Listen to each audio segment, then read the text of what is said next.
And greetings everyone, TheAdmiral here with the first of hopefully not so many episodes of TheAdmiral is derping not so much off grid, or TheAdmiral is on grid still derping around because that's what he is doing right in this very moment. Anyway, I hope you have all a great day out there in the red pill type reality. Obviously, the old man has not really a great day. First of all, there's a heat wave going on, and in France, well, air conditions are not that common. Also, I need to keep my jacket on because 5 minutes in the sun and I'm red everywhere, so it's not a good situation actually. Me in the sun, I'm a natural born goth, you know. So yeah, something like that. But there's obviously another more obvious reasons why it's not a great day for the old man, because as you can see, we are not off grid. So I'm pointing out the obvious, and before any one of you points out the even more obvious, let me give you the not so obvious reasons for the obvious. Obviously, the obvious is that we are, as I was saying, today not off grid with a Yurt as promised at the end of last episode. And I looked very much forward to this, I can assure you of that. But yeah, the not so obvious reasons for the obvious is obviously that the old man messed up the video recording. Indeed. So there's no way to say this kind of with flowers, and you know, it was a total mess. The day wasn't really easy either, but yeah, I have something planned for this episode, so trying to remedy a little bit on the side of the obvious blunder which this episode provides. Well, what do you expect from the old man, right? Jumping around all the time. So yeah, in addition, I put my nice hair on, looking almost like the snake guy in Conan the Barbarian, only that his hair was black. But actually no, Gandalf, you shall not pass. Yeah, but I don't remedy the situation with that, obviously. So anyway, let's be serious for a moment. Yeah, as I was saying, the video recording got corrupted, the little video recordings I've made, because it was a pretty exhausting day, let's say it like so. And yeah, there was not much wiggle room, and the old man didn't have enough nerves to actually make video recordings because everything happened extremely fast and we didn't have a lot of time. It was raining and we needed to transport the Yurt like over hundreds of kilometers and needed to go back actually in order to get the second half of it, because it was bigger than the old man expected, obviously, jumping around, calculating everything mathematically, and it just never works out in reality. Obviously, let's stop with the obviously here. But yeah, there's no real excuse. I messed it up. So the plan is I made a few photos, and what about I put myself into one of these corners, which we will label the corner of shame. Yeah, that I think is a good idea. And so I will recite there, while on the big screen there will be the photos, and I will comment on them. Yeah, let's just do this, and I hope you take the old man's excuse for the blunder, and if you have any suggestions how I could redeem myself, then please let the old man know down below in the comment section. That would be fantastic. I will unleash hell to do so. So yeah, let's put myself into the shame corner, either this one or this one. I don't know how this works here. So yeah, and let's just start with a reaction video, pseudo video image show. Yeah, slideshow, basically, something like that. So whoosh, Admiral, off with you into the shame corner, the corner of shame, the big corner of eternal shame. That is actually a nice title, almost. So yeah, I'm going there now, and let's see what we can do on the side of the photos and the little things I have actually now physically as memory from this day. So to say it now very carefully. So yeah, off with me into the eternal corner of the corner of eternal shame, and we'll see. And here we are, like magic, in the corner of eternal shame for the old man. We'll see how this works out. But yeah, let's maybe start from the end of last episode. So this one you know already, the base, the infamous deck the old man built in a very derpy fashion. We'll see how long it lasts, but I have to say, after building this, I went back to the cats and fed them, had a few nights of good sleep with the cats. They were very happy to sleep with the old man again for a change after all this being not home and in Fakko Jamin you will. And then I head back to work and collected some colleagues from work who actually really were excited participating in building the yurt. So it was like a community effort in a way. But nobody really knew how to build a yurt, so that added a little bit to the whole blunder of having not a video, because along the way we got pretty much confused. And talking about the way, so it was a ride of about 200 miles and we needed to do it 2 times. So I didn't expect that, and that added a huge delay, and we really had time pressure, so that maybe explains a little bit. Excuses the old man for not having done the video. Anyway, let's jump into it. So we picked up the yurt. Of course I did not make a video because everything was so exciting, and you know the drill. It's the first time and it's like and very important for me. It was really important. So then we had to the forest, to my patch of land there, and here you see already the yurt the deck is still standing, even with multiple pieces of the yurt and multiple people on it. So I was really happy, saying, okay, what a solid build. I was really happy with that. But we'll introduce the guys later, because there will be a photo of us all together. But this is Audrey, astrophysicist, and she actually, I'm not sure if I'm allowed to say that, but she will dig in a few days in the south of France for old dinosaur bones. Amazing woman, I have to say that. Really, really interesting. And really nice discussions with her. So she is really a great person. This is Tommy, Captain Crew. You know her as well from, I think, the first video, maybe the second one as well. I mentioned her. So so yurt building is an art, I have to say. It can be done very quick by maybe 2 people, but we were like, how many we were? 6 people, and we derped around a lot because nobody really knew how to do it. So, but here we have already the grid, or the lattice grid, or whatever, in place. So it came in 5 parts, I think. So it needs to be made round, and it always falls down, and to merge them together isn't easy if you don't really know.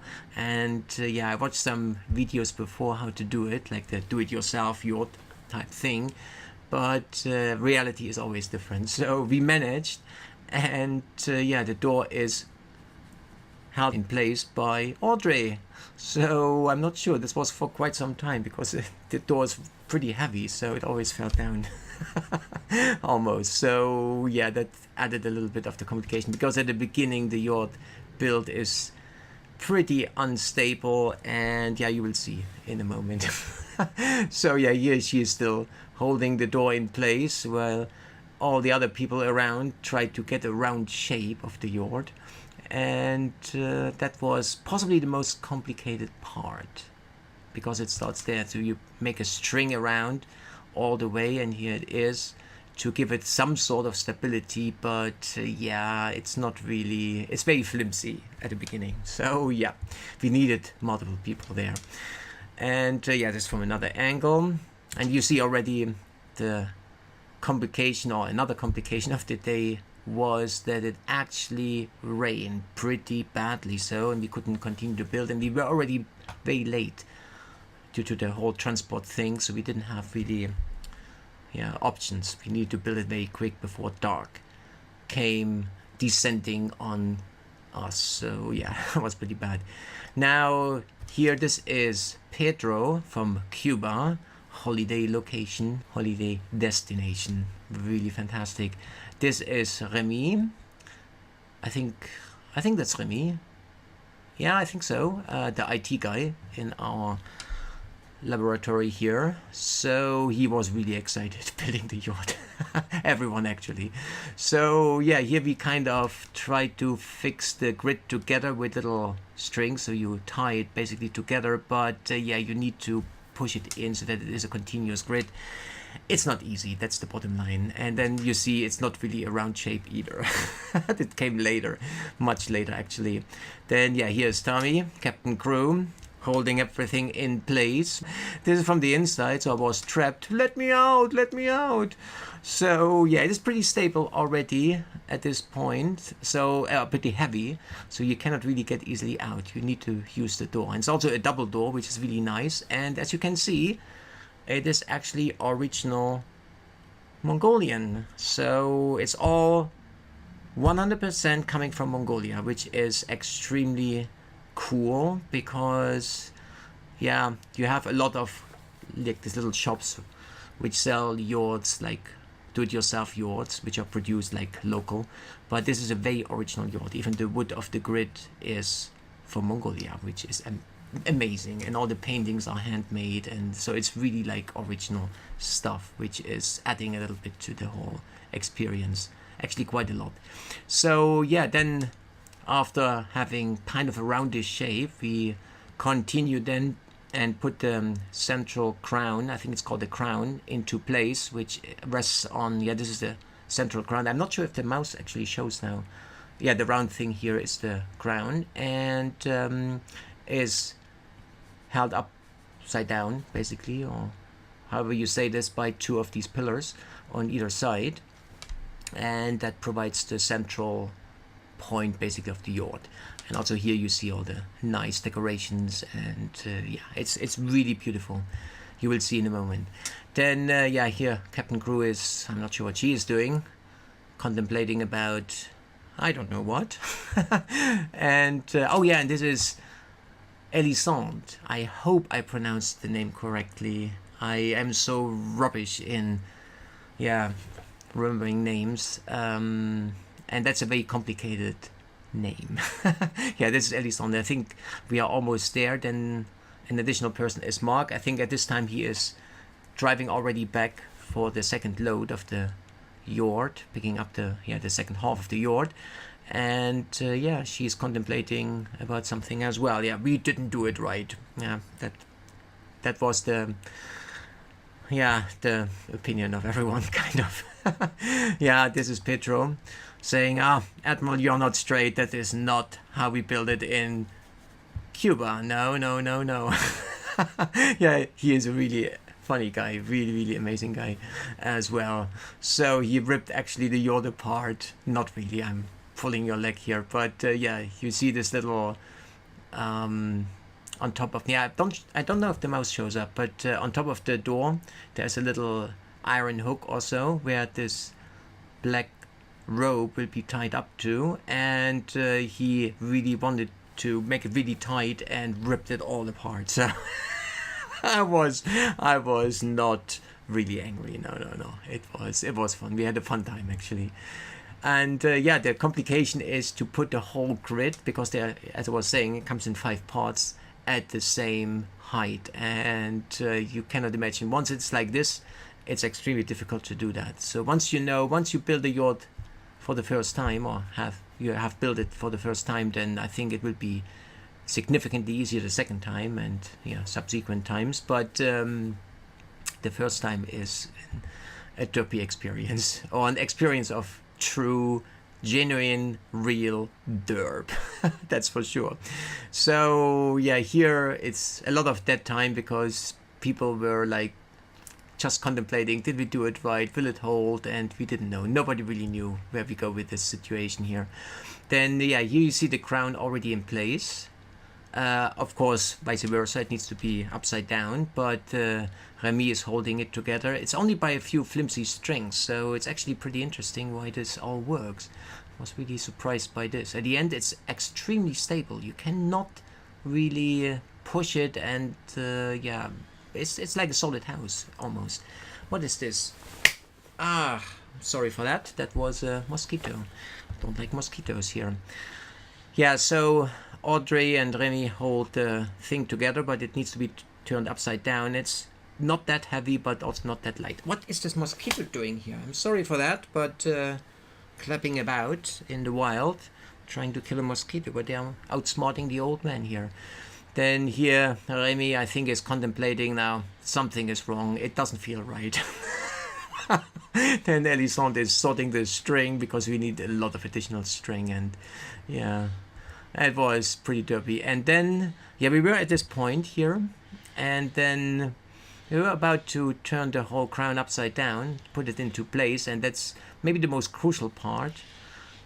Because, yeah, from there on out, we have then to put in all the beams, the side beams, which connect the crown up to the grid on the side.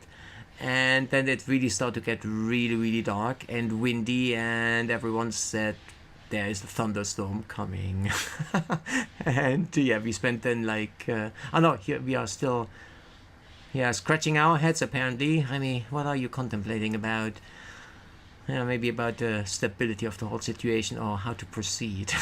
I'm not sure, but yeah, we were all a little bit worried at this point. And yeah, so then it started really to rain, really, really badly. It was a big, big thunderstorm. We spent all in the cars or in the little wooden cabins and prayed almost that it stopped, because it got really dark and it was pretty late already. And we knew in 2-3 hours it will be dark and there's no way to build a yurt in complete darkness. So yeah, here you see then after the rain, so it stopped about after an hour, maybe 1.5 hour, not an hour possibly.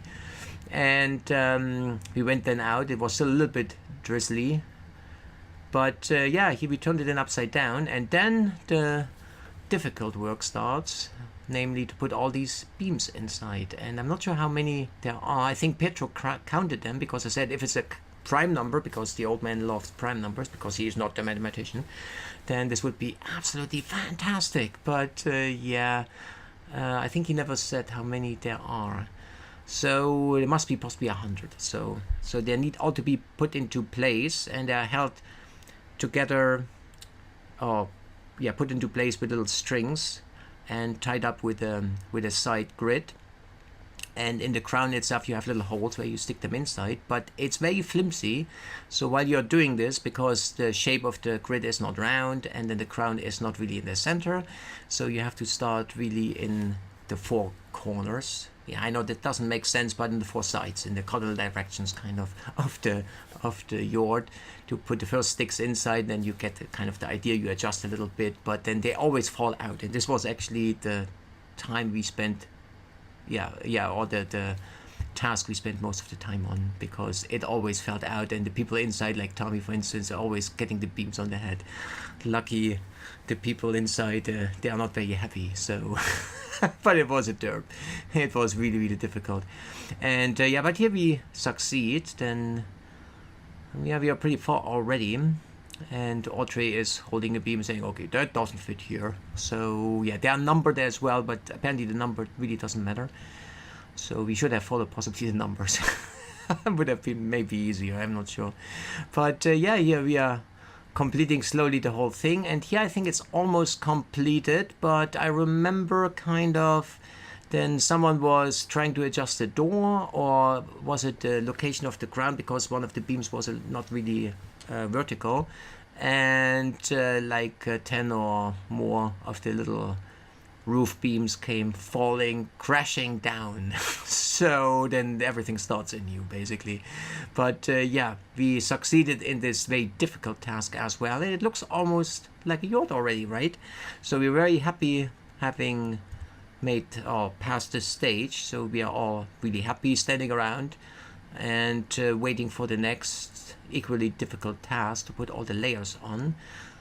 And yeah, but it's giving already an impression of being a proper yurt, that's for sure. So we had a few beams over, but here you see wow, it's actually really beautiful. Yeah, I'm not really seeing it anymore because for a couple of weeks I'm already living there basically. But it's really looking like this. It's really amazing. All the red and all hand painted. So it's original. It's an amazing experience, I have to say. So yeah, so that's how it should look. And here's another shot, more symmetric.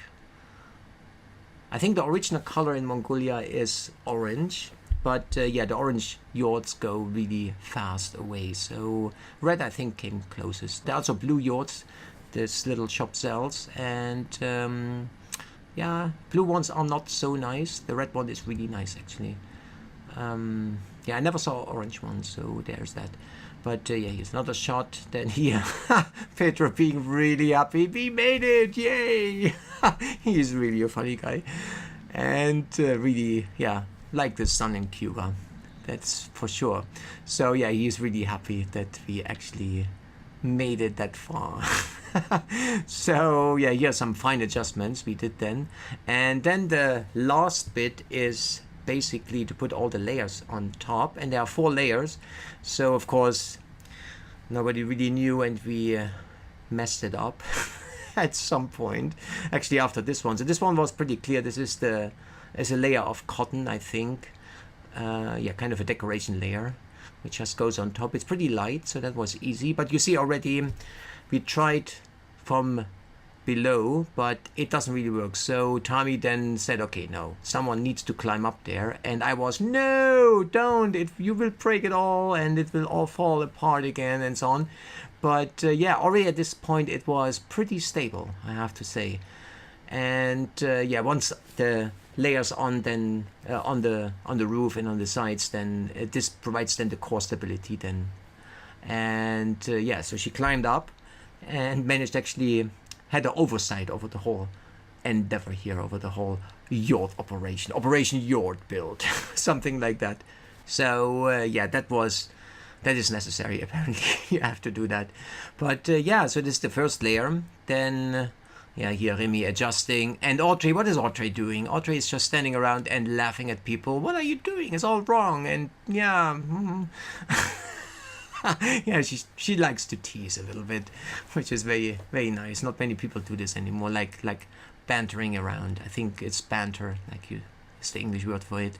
It's really nice. It's like normal communication style, whereas with many other people, actually all the people here, they are extremely funny. It's like a good team. Whereas many other students are so, I mean, you need to be politically correct. And if you say something wrong, if you use the 5 magic letters, TRUMP, then you are automatically labeled a racist and white supremacist and all this nonsense. So yeah, I experienced this, and that's why I say now very often the 5 magic letters. TRUMP, Trump 2020. Now you all know. I'm a 100% Trump supporter, coming from the Bernie camp, even though I'm not an American. But yeah, this will all come later, I hope. I will explain this, my transitioning and the reasons for it. And yeah, but let's get back to the Yurt. Let's not get political here. So yeah, this was pretty fun. And yeah, Petro is like, what are you doing, Remy? But yeah, Elisande is making the fine work there. So it's all nicely cut and laid out, so it's actually pretty easy, but it takes some time to get adjusted, especially if you start at the wrong side, because there's a door cut, yeah, like a rectangular cut which marks the door, and you need to find it. And that was easy with this layer, but then the next layer was a little bit more complicated. Yeah, I think this is now after we remedied the blunder. So yeah, I think there was another layer, the rain protection layer, we did then next after the cotton layer. But of course the isolation layer, the yak wool, needs to come first. And so we ripped it all apart, and now this is the top layer of the isolation on the roof, not the top layer, but the roof part of the isolation layer, which is 100% genuine yak wool coming straight from Mongolia, and it's pretty heavy, I have to say. So yeah, your tummy is really, really happy, giving thumbs up, saying we did it. But yeah, then the complication starts, because it comes in a very strange cut. So you have the roof part and then the side part, and how you get the side part to hold actually. And nobody explained this, and this was not in any textbook, how to build a yurt, etc. So we figured it then out, and we were not sure if it's done right. So we tied it actually then to the crown, to the upper part of the crown. But yeah, at the end of the day, this is the way to go about the business. Yeah, here you see Petro doing or unfolding the side layer, and we were all confused how this holds, because yeah, you cannot nail it in or whatever. So, but we tied it then up, and that was all correct. Then here, yeah, Audrey enjoying herself, transforming, or her transformation, let's say it like so, into a yak. So yeah, it's extremely, I'm not sure how you call this, but you step just on the yak layer or the yak wool, and you have yak hair everywhere. It's sticking like crazy, worse than cat hair actually. And it took for me like at least a week of shower to get it out of my hair and some of the clothes. So it's pretty bad. But apparently Audrey enjoys the whole situation and has a discussion with Remy about this. Yeah, really? Really? You like the yak wool? And Audrey, yes, of course I do. It's really, really warm and cool, and it smells like yak. Yak. Yeah, like yak. Yucky. Like yak. Whatever. So yeah, here's Tommy again on top of all things, and being happy. Apparently that we made it. So then it became dark, and there was no way anymore to make photos. Yeah, the sun set really, really quick at this point, and with the dark clouds. So here's then, so then we put all the other layers into place. That was then pretty easy. It was, yeah, extremely dark, but we had some light from the phones, etc. So we managed in a hurry then, and this was the first attempt to make a group photo. Professionals at work, not. And yeah, that's professionals at work, maybe, I don't know. It looks pretty cool. There's a water drop on the whole situation, but yeah, on the left side you see Audrey, then Elisande, then Petro. That must be Markman, yeah, who arrived then. Yeah, it became already darkness, so he was part of the final part of the build. Then Petro and Tommy, I think, if I get this right. Yeah, it should be like this somehow. Where's Remy? Where's Remy? No, it might be Remy. Oh, yeah, and Tommy is next to Mark. Yes, something like this. This is a more professional photo done by the old man with the proper light in the center. So yeah, you see, and arrangement changed a little bit. So it's from left to right: Audrey, Elisande, and Tommy, Petro, Remy, and Mark, if I get this right. Yeah, that must be right. So yeah, with this image I want to say, if any of you watches the video here, the slideshow video of the old man, the blunder video in the shame corner, the corner of eternal shame, then I want to thank all the people here for helping the old man building the future, the second half of his life. So that was, yeah, without you guys I couldn't have done it, that is for sure. So thank you, and this is now out in the world. So yeah, really a genuine thank you to all of you. There will be a big barbecue, etc. coming up, but from this side, from the corner of eternal shame, thank you to all of you for the help. Then yeah, here Petro took the photo, a professional one, worked the first time, so thank you Petro for being a professional. So yeah, here's me then in the center, and yeah, that is the team. And here then, yeah, we went then all back. This was, I think, Saturday at midnight. We arrived like at 3 or 4 in the morning back home at our homes, and yeah, I went then back on Tuesday, I think. I went back home to Faco Germinhoville, feeding the cats, and then I went back to the yacht place, and this was the first time, like 2 or 3 days after, I saw actually the result of the nightly build. And indeed, someone put, I think it was Remy and Markman, they put even the strings, the 3, yeah, holding all together strings around the whole yacht, which I then tightened a little bit up. And I also put, at the bottom you see kind of a decoration, I'm not sure how you call this, but thing, which has a little, yeah, shape, Mongolian shapes on it, and this I put also into place. So this is then the final version of the yacht, and also the top thing, which is kind of protecting the crown from, or the interior of the yacht from rain, and also manages the air circulation in the yurt. This is like a, yeah, just like a tissue which is on top, which you pull by 4 strings, or can pull by 4 strings. Here you see 2, and yeah, this way you manage kind of the light level and so air circulation and everything inside the yurt, which is nice as well. So this is now all in place, and it needs some minor adjustments, that's for sure, but apart from that, it's, yeah, it sustained already heavy rain, so multiple days we had continuously rain. So there is a certain problem which I will lay out in a future episode with the whole situation, which render kind of the yurt not really a permanent living solution, at least not in Central Europe. That's for sure. It's not made for Central Europe, at least not the original Mongolian yurts. And yeah, I will explain this in a future video, a proper video. And yeah, for winter we'll see how the whole isolation works. But I have to say, we had now a couple of days of heat wave, and it is pretty cool inside. So the isolation works in this direction, protecting the interior or keeping a chill interior despite a really hot outside or exterior. So I think vice versa, it will then work the same way. Now that is fantastic. Yeah, here from another angle, completion of the yurt build. And yeah, that image was taken a few days later, so the first cat arrived, but that will be shown in another video, or that is a story for another time. Yeah, maybe the next video, I'm not sure. I will see. Bring down the cats. But yeah, was it a cat? Yeah, this is Usat, obviously. In the corner there, on the side of the deck, there is Usat, the master cat of the old man.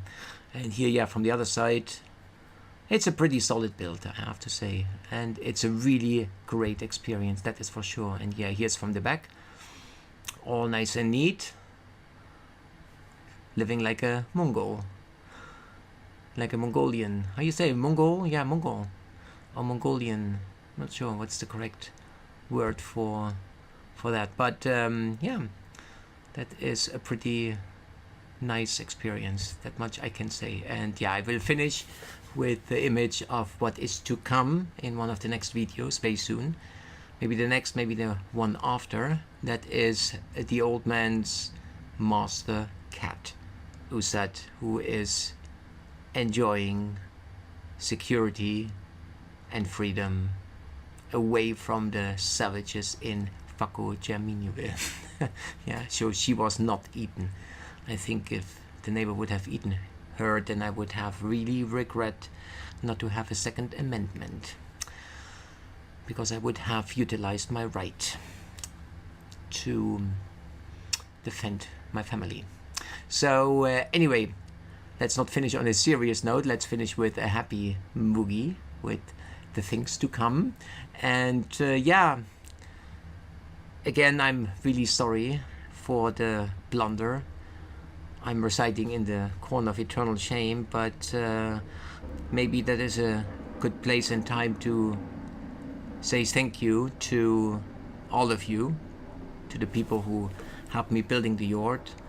I think one or the other is actually watching and following the old man on YouTube or BitChute, and of course also to all of you out there, my subscribers and viewers, and the people who always leave comments. Julia, Alex, Sinjin, I hope I pronounced his name correctly, Deadcraft, Nightwrath, and yeah, many more. I have really a problem with names. I should make a list actually, who leave always comments and help me actually to get to this point, to this very important day, of which you saw only a slideshow, some snapshots.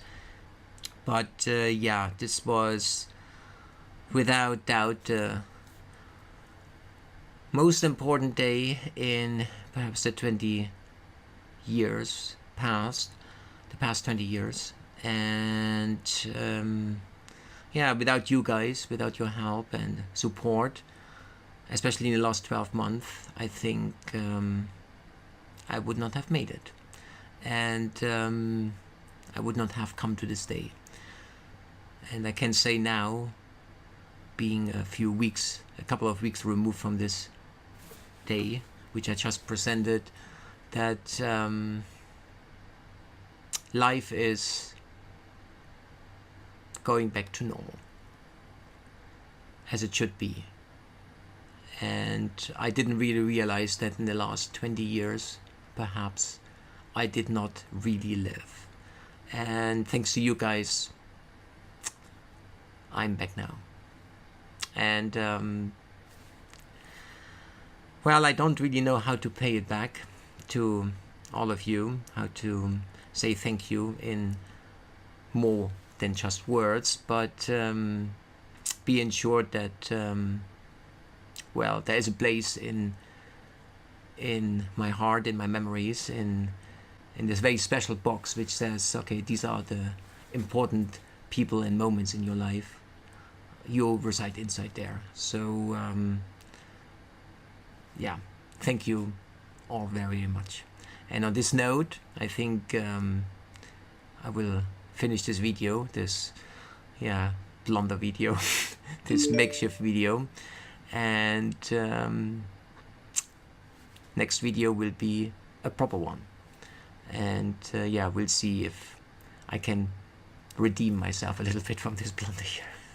I will unleash hell, as I was saying in the intro already. So yeah, again, thank you very much for being part of this whole experience, and I hope you continue to be part, because there are more things to come. And yeah, very exciting things, I hope. So thank you again, and I hope to see you next time. With that being said, over and out, good hunting, and yeah, hopefully see you next time.